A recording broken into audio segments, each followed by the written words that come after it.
بسم اللہ الرحمن الرحیم۔ السلام علیکم ورحمۃ اللہ وبرکاتہ۔ میں زبیر خان ہوں اور آپ میرا ویلاگ دیکھ رہے ہیں۔ احمدیوں کے لیے بھی اس زود پشیماں کو پشیماں ہونا چاہیے، یہ آج کے پروگرام کا موضوع ہے۔ آج کل طارق مسعود صاحب کے خلاف مذہبی اور جنونی نام نہاد علماء ڈنڈے لے کر میدان میں نکل پڑے ہیں۔ اب اس کا انجام کیا ہوگا یہ تو آنے والا وقت ہی بتلائے گا۔ اس پروگرام کے پہلے حصہ میں مذہبی اسکالر جاوید غامدی صاحب نے اللہ تعالیٰ کے مقابلہ پر رسول اکرم صلی اللہ علیہ وسلم کے لیے مسلمانوں کے جذبات کی حساسیت کی وجہ بیان کرنے کی کوشش کی ہے۔ دوسرے حصہ میں طارق مسعود صاحب کی دوغلی پالیسی سامنے لائی گئی ہے کہ جب بات اپنے پہ آ جائے تو کس طرح بیانات بدلے جاتے ہیں، اور اسی طرح آخر میں طاہر القادری صاحب کی دوہری شخصیت کا پردہ بھی چاک کیا گیا ہے۔ یہ دوہری شخصیت اس لیے کہہ رہا ہوں کہ اسی معاملہ میں جب احمدیوں پر ظلم و ستم کیا جاتا ہے تو کوئی بھی مذہبی اسکالر یہ جرأت احمدیوں کے بارے میں نہیں دکھلاتا۔ اسی لیے پروگرام کا عنوان بھی یہی رکھا گیا ہے کہ احمدیوں کے لیے بھی زود پشیماں کو پشیمان ہونا چاہیے۔ رامجی صاحب، ہم یہ دیکھتے ہیں کہ ہم مسلمانوں کے یہاں بالخصوص ہندوستان اور پاکستان میں ہم رسول پاک صلی اللہ علیہ وآلہ وسلم کی ذات کے بارے میں ایک خاص قسم کی حساسیت پاتے ہیں، یعنی ان کے بارے میں کوئی بھی ایسا جملہ برداشت کرنے کو تیار نہیں ہے جس سے بظاہر یہ تاثر مل سکے کہ ان کی شان میں کوئی کمی کی جا رہی ہے یا بے ادبی کی جا رہی ہے، اور یقیناً یہ ایک حد تک ایک بہت اچھی چیز ہے۔ لیکن ہم یہ دیکھتے ہیں کہ اللہ تعالیٰ کی ذات کے بارے میں وہ سینسٹیوٹی اس طرح سے موجود نہیں ہے، یعنی کہ اللہ تعالیٰ کے بارے میں ہم بڑے بے تکلف ہو کے بات کر دیتے ہیں، اللہ تعالیٰ سے ہم شکوہ کر دیتے ہیں، اور اللہ تعالیٰ کے بارے میں ہمارے شاعر یہ بھی کہہ دیتے ہیں کہ یا اپنا گریباں چاک یا دامن یزداں چاک۔ تو میں آپ سے یہ جاننا چاہتا ہوں کہ ایک اس کی وجہ کیا ہے اور آپ اس رجحان کو کس نظر سے دیکھتے ہیں؟ بہت شکریہ۔ بڑی سادہ وجہ ہے، اللہ سب کا ہے، محمد ہمارے ہیں۔ یہ انسانی نفسیات ہے، یعنی اللہ تعالیٰ کے ساتھ آپ وہ ہمارا ہے کا تعلق ہی نہیں محسوس کرتے۔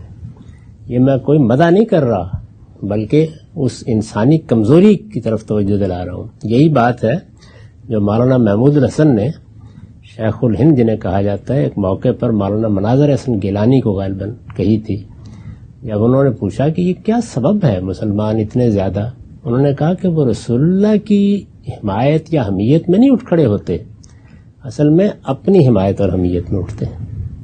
یہ وجہ ہوتی ہے اس کی، یعنی یہ میری ماں ہے، یہ میرا باپ ہے۔ وہاں بھی دیکھیے یہی ہوتا ہے جی، یہ ہماری ٹیم ہے جو اس وقت میدان میں اتر آئی ہے، تو وہاں حق و باطل نہیں ہوتا۔ اصول کے لحاظ سے دیکھیں تو کیا ہونا چاہیے؟ بھائی جو اچھا کھیلے گا اس کو داد دے دیں گے، نہیں دیتے نا آپ، بلکہ دل پہ ہاتھ رکھ کے بیٹھ جاتے ہیں۔ بہت سے لوگوں کا حال تو یہ تک اسپتال پہنچ جاتے ہیں۔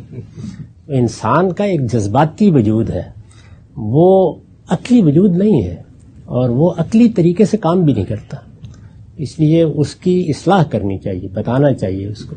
اب حقیقت کے لحاظ سے دیکھیں تو سب سے زیادہ ایک مسلمان کو اللہ سے محبت ہونی چاہیے، والذین آمنوا اشد حبا للہ، سب سے بڑھ کر اللہ کے لیے غیرت ہونی چاہیے، سب سے بڑھ کر اللہ کی توحید کے لیے آدمی کے جذبات ہونے چاہیے۔ لیکن ہم اپنی ان پس جگہوں سے اوپر اٹھ نہیں پاتے۔ اللہ نے تو اٹھانا چاہا ہے، قرآن مجید میں اٹھانا چاہا ہے، لیکن ایسا ہوتا نہیں۔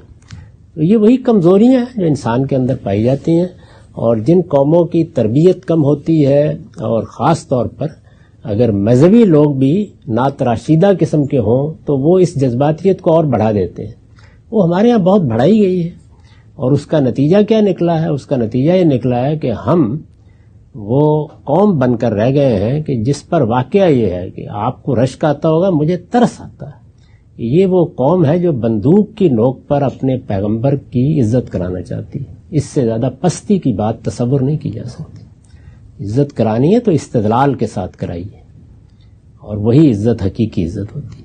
میرے خلاف سوشل میڈیا پہ ایک پروپیگنڈا چل رہا ہے کہ میں نے یہ کہا ہے کہ قرآن میں معاذ اللہ نقل کفر گرامر کی غلطیاں ہیں، کہ اگر کسی کو یہ میرے لفظ سے یہ لگا ہے کہ میں نے سید الانبیاء صلی اللہ علیہ وسلم کی توہین کی ہے تو میں اس سے بھی معذرت چاہتا ہوں، لیکن چونکہ گورنمنٹ نے ایک لا بنایا ہے کہ ایسا نہ ہو کہ لوگ پیغمبروں کی گستاخیاں کرتے رہیں اور بعد میں جب پکڑے جائیں تو کہتے ہیں ہم نے توبہ کر لی.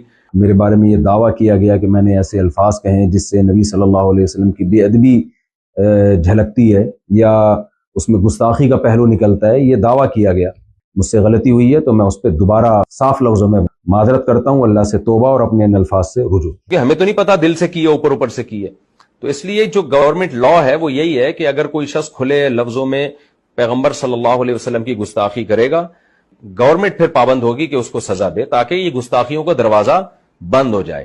ورنہ لوگ اس کو بہانہ بنا لیں گے نا, گستاخیاں کرتے رہیں گے اور پھر کل کہیں گے ہم نے توبہ کر لی ہے. پھر کوئی بدتمیزی کرے گا, کل کہے گا ہم نے کسی توبہ کو کافر نہ کہے. فرمایا جو شخص دوسرے کو کافر کہتا ہے, تکفیر کرتا ہے, وہ دو میں سے ایک کافر ضرور ہو جاتا ہے. اگر وہ حقیقت میں اللہ کے ہاں کافر نہیں تھا تو کہنے والا خود کافر ہو جائے گا, کفر پلٹ کے اس کی طرف آ جائے گا. تو زبان پر بندش لگا دی علماء کے لیے, واعظین کے لیے, جو جوش جلال میں آتے ہیں تو کافر بنائے بغیر کسی کو رکتے ہی نہیں ہیں. یا کافر یا تکفیر کی یا تدلیل کی یا تحقیر کی یا تفسیق کی, یا فاسق و فاجر کہا یا گمراہ کہا یا امت سے خارج کیا یا اجماع امت سے خارج یا کافر یا مرتد یعنی یا مشرک یا بدعتی, یعنی جہنم میں جب تک دھکیل نہ لیں اس وقت تک ہمیں سکون نہیں آتا. اس کا کوئی تعلق نہ علم سے ہے, نہ ادب سے, نہ اللہ کے دین سے, نہ رسول پاک صلی اللہ علیہ وسلم کی سنت سے.